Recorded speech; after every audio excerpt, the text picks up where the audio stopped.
Silas stood over the scorched central console, his knuckles white against the metal. From his uniform, blood seeped in a slow, dark bloom. While the world around him screamed in psychic silence, his eyes remained fixed on the three rhythmic, ticking hands of the watch strapped to his wrist. He held his breath, waiting for the exact second that had been erased from every other mind in the palace. What happens when the minds that rule the stars go dark? You'll want to stay for the moment the ticking starts. A week ago, the hardest decision Silas had faced was whether his boots were polished enough for the Empress. In that pristine hall of Ethelgard, among the luminous Athelian guards, he had seemed little more than a primitive curiosity. To the psionic elites, he was merely a baseline creature with a mind of lead. He was the man sent to maintain the things they considered beneath their notice.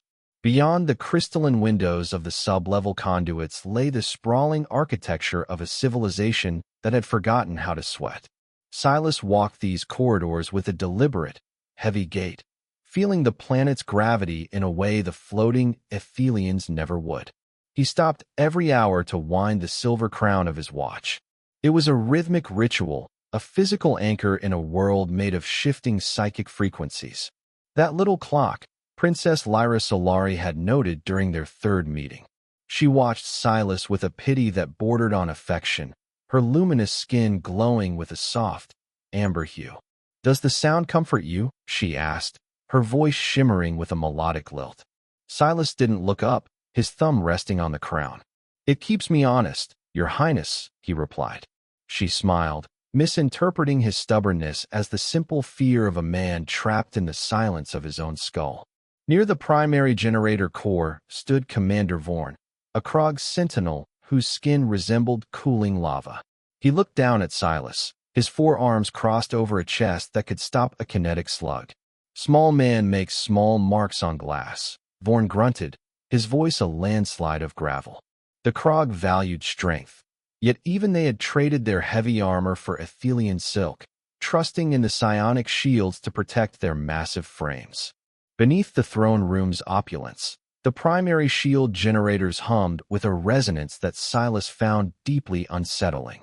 These machines were masterpieces of aesthetic design, but they lacked the rugged redundancy of human engineering.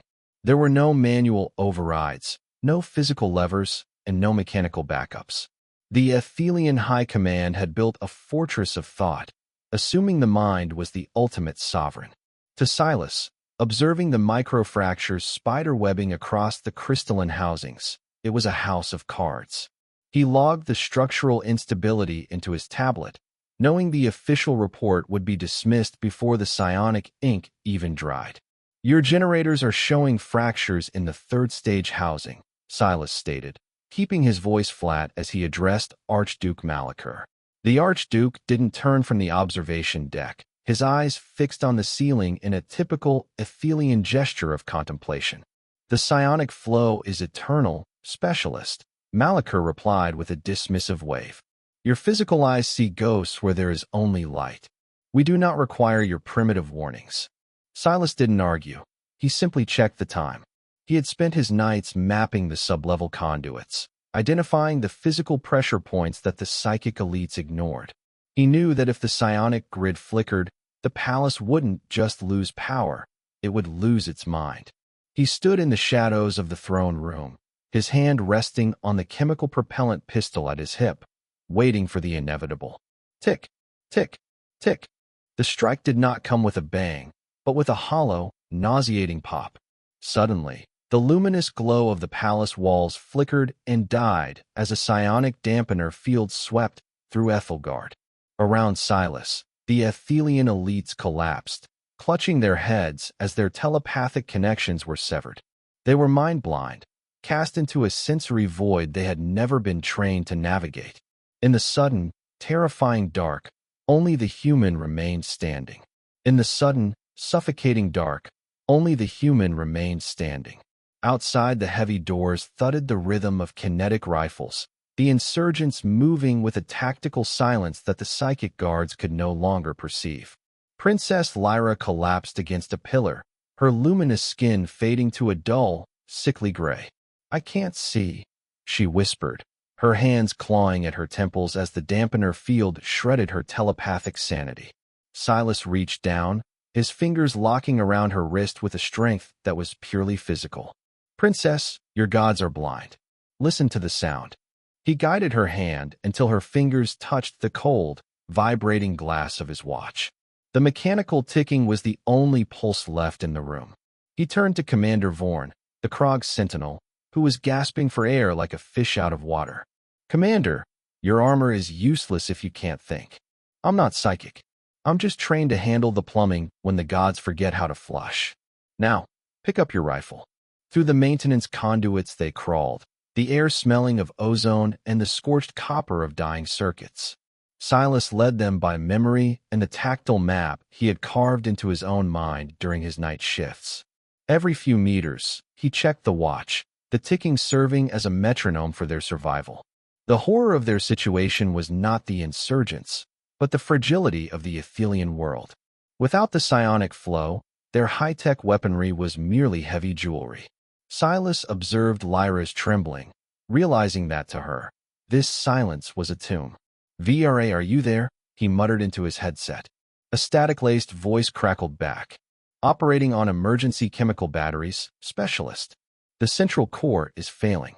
Silas paused, leaning against the damp conduit wall. "Remind me to tell you about the yellow chalk my daughter, Aisha, used to draw on our porch," he said, his voice steady. "I need to remember the color of the sun."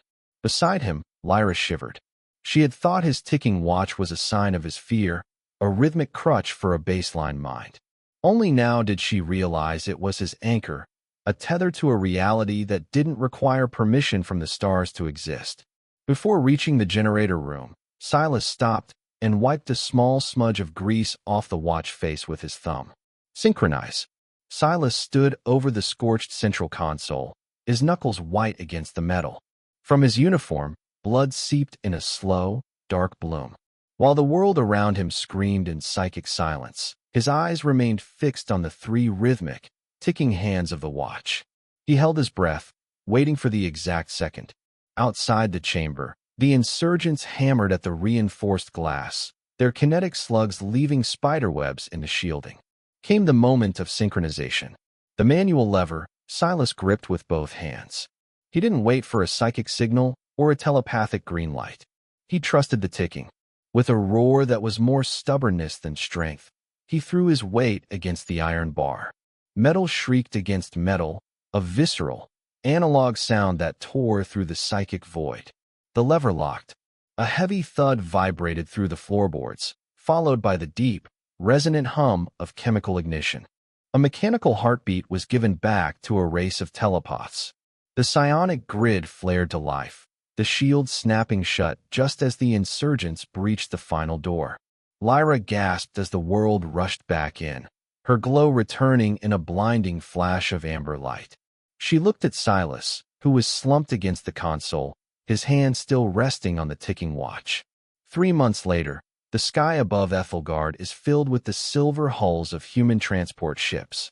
In the training halls of the palace, the new human instructors move with the heavy, unhurried grace of the baseline.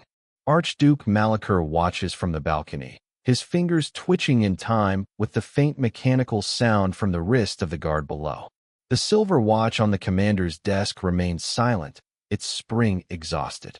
Princess Lyra looks toward the starship berths, where the human transports wait in the cold vacuum. The ticking starts again. End of story.